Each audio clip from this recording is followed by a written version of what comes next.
کچھ احکام مبطلات روزہ کے حوالے سے عرض ہوں گے۔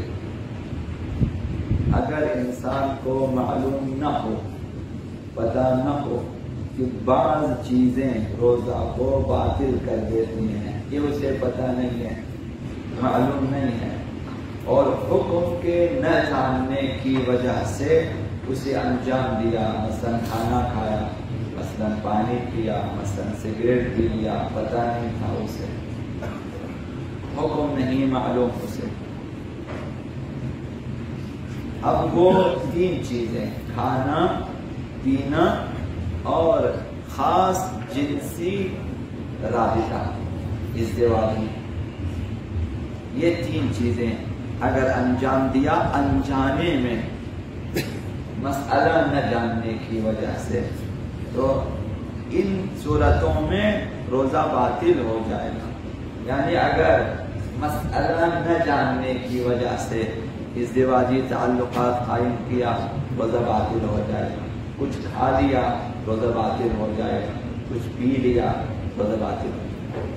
یہ مسئلہ کہ مسئلہ نہ جاننے کی وجہ سے کیا، یعنی وہ یہ سمجھا کھانے سے پینے سے، مثلا یہ چیز کھانے سے روزہ باطل نہیں ہوتا، یہ سمجھ کے، نہ کہ بھولے سے کھا پینے روزہ باطل نہیں ہوتا۔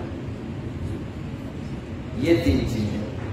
ابھی بقیہ جو مفترات ہے، مفترات روزہ، کھانا پینا اور ازدواجی تعلقات سے ہٹ کر جو باقی مفترات روزہ ہیں، جن میں مثلا خدا کے بارے میں جھوٹ بولنا، رسول کے بارے میں جھوٹ بولنا، الٹی کرنا، انما کرنا اور باقی، وہ جو ہیں ان میں چند صورتیں ہیں، ان تینوں کے علاوہ ہے یہ۔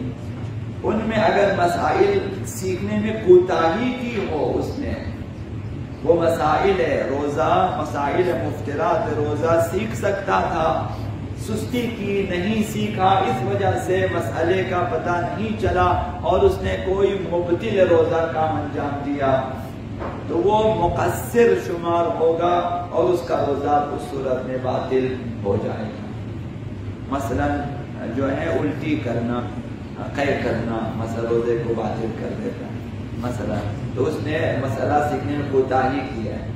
تو یہ جو حساس اور ضروری لازمی مسئلہ ہے، اس پر ابھی تک معاشرے میں توجہ نہیں دی جا رہی ہے، وہ ہے احکام شرعیہ کا سیکھنا، اور سیکھ سکنے کے باوجود نہ سیکھنا، یہ انسان کو مقصر بنا دیتا ہے۔ بہت سارے اعمال صرف مسائل سیکھنے میں کوتاہی کی وجہ سے باطل ہو جاتے ہیں۔ تو لہذا یہ عمومی طور پر اس پر توجہ دینے کی ضرورت ہے کہ عموم شیعیان اہل بیت کی وقتاً فوقتاً مسائل شرعیہ سیکھنے پر خصوصی توجہ دیں۔ اب نہیں معلوم، اب تک ایسا دیکھنے میں نہیں آیا۔ اب اگر کہیں سے کوئی مسئلہ سنائی دیا، ٹھیک نہیں دیا، انہیں خود ہم عام لوگوں کو اس کی فکر نہیں ہے کہ ہمیں سیکھنا چاہیے۔ خلاصہ یہ، تو اگر مفترات روزہ کو انجام دیا، مسائل سیکھنے میں کوتاہی کرنے کی وجہ سے مسائل سے بے خبر رہا اور انجام دیا، تو روزہ باطل ہو جائے گا۔ وہ شخص جاہل مقصر شمار ہوگا۔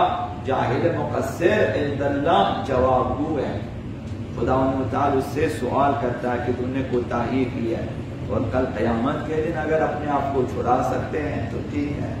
دوسری صورت یہ ہے کہ باقی مفترات کو اس نے مسائل سیکھنے میں کوتاہی بھی نہیں کی ہے، مسائل سیکھنے میں کوتاہی نہیں کی، اس سے زیادہ اس نے سیکھا نہیں ہے، اور مبطل انجام دیتے وقت متردد بھی نہیں ہے، اسے شک بھی نہیں ہے کہ اس سے روزہ باطل ہوگا، کوتاہی بھی نہیں کی ہے، اور انجام دیتے وقت اسے شک بھی نہیں ہے، تردید بھی نہیں، اس نے انجام دیا، چونکہ اس نے مسائل سیکھنے میں کوتاہی نہیں کی ہے، اس سے زیادہ نہ سمجھا، نہ صحیح نہیں سیکھ سکا اور انجام دیا، تو وہ جاہل قاصر شمار ہوگا اور اس کا روزہ صحیح ہو جائے گا۔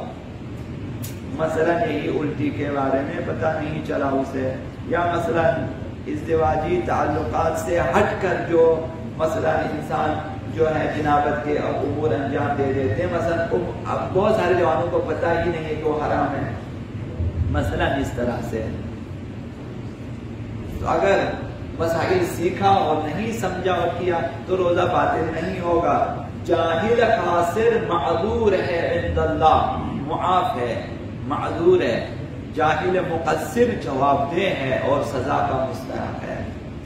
یہ دوسری صورت. تیسری صورت یہ ہے کہ اگر انسان مفطر ہے روزہ، مبطل ہے روزہ کو انجام دیتے وقت، اس کے انجام دینے کے لیے شرعی حجت رکھتا ہو، کوئی شرعی دلیل ہے اس کے پاس کہ وہ شرعی دلیل کہتی ہے کہ روزہ کھانا چاہیے اس وقت میں.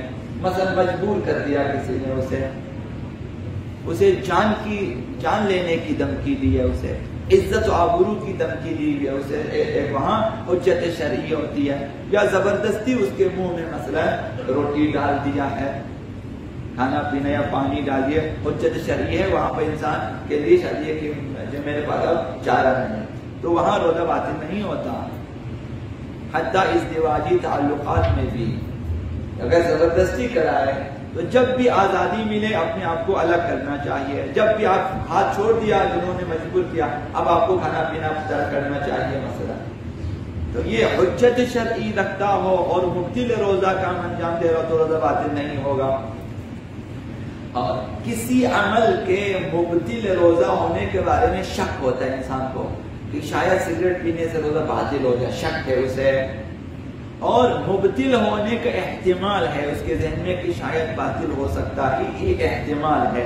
لیکن حکم شرعی معلوم نہیں ہے کہ واقعاً باطل ہوتا ہے یا نہیں ہوتا. مثلا سگریٹ پینے سے روزہ باطل ہوتا ہے مثلا، یا نسوار کھانے سے مثلا، مسئلہ معلوم نہیں ہے، صرف احتمال ہے کہ شاید اس سے باطل ہو جاتا ہے. ایسے مواقع پر وظیفہ احتیاط کرنا ہوتا ہے. حکم شرعی معلوم نہیں ہے، باطل ہونے کا احتمال ہے کہ روزہ باطل ہو سکتا ہے، تو وہاں عقل کا حکم یہ ہے، شریعت کا حکم یہ ہے کہ احتیاط کریں اور اس مبطل اور اس کام کو انجام نہ دیں. سگریٹ نہ پیے، نسوار مثلا نہ کھائے مثلا، کیونکہ احتیاط اگر مبطل ہو تو پھر روزہ خراب ہو جائے گا. چنانچہ احتیاط کر سکنے کے باوجود نہیں کیا اس نے، احتمال تھا کہ سگریٹ پینے سے روزہ باطل ہوا، اس نے احتیاط نہیں کیا، پی لیا، تو پھر وہ جاہل مقصر شمار ہوگا اور اس کا روزہ باطل ہو جائے گا، جاہل قاصر شمار نہیں ہوگا. اگر انسان حکم شرعی کو جانتے ہوئے جان بوجھ کر اپنے اختیار سے ایسا کام کرے جو روزے کو باطل کرتا ہو تو اس کا روزہ باطل ہو جائے گا. ایسے مقامات پر ایک اور حکم بھی ہے، جان بوجھ کر اس نے کھانا کھا لیا، جان بوجھ کر پیا جان بوجھ کر مثلا، روزہ باطل ہو جائے گا، کفارہ بھی اس کے اوپر آ جاتا ہے. اور کفارے میں مثلا ابھی شاید ہمارے بھی رونگٹے کھڑے ہو جاتے ہیں، ایک روزے کے عوض 2 مہینے روزے رکھنے ہیں، 60 روزے یا 60 مسکینوں کو کھانا کھلانا ہے، بہرحال اس قدر ہے. تو وہاں ایک اور حکم ہے، یہ عرض کرنا ہے. ابھی روزے کو باطل کر دیا اس نے، ابھی ایسا نہیں کہ ابھی صبح شام تک ابھی آپ کھانا، چونکہ روزے کو باطل کر دیا، کھانا شروع کرے، نہیں کھا سکتے. اب شام تک امساک واجب ہے اس کے ذمہ کہ تمام مبتلات روزہ سے پرہیز کرے. اگرچہ روزہ بھی گیا، باطل ہو چکا، اس نے مثلا کھایا پیا باطل کیا، اب اس کے بعد ایک اور حکم شرعی ہے کہ بھئی امساک بھی واجب ہے. روزہ تو آپ کا نہیں ہے، جو ہے دن کے باقی حصے میں قربت مطلقہ کی نیت سے امساک کرنا بھی واجب ہے. انہیں سے ہی رہیں بس بغیر روزہ کے، بغیر کھائے پیے. روزہ بھی چلا گیا، اب چونکہ جو ہے روزہ تو باطل ہو گیا، کفارہ بھی آ گیا مثلا، اور امساک بھی اس کے ذمہ واجب ہے. مغرب تک کوئی ایسا کام بھی نہ کرے جو روزے کو باطل کر دیتا ہو. اللهم انا نسألك ونقسم عليك باسمك العظيم الأعظم العز الجل الأكرم يا الله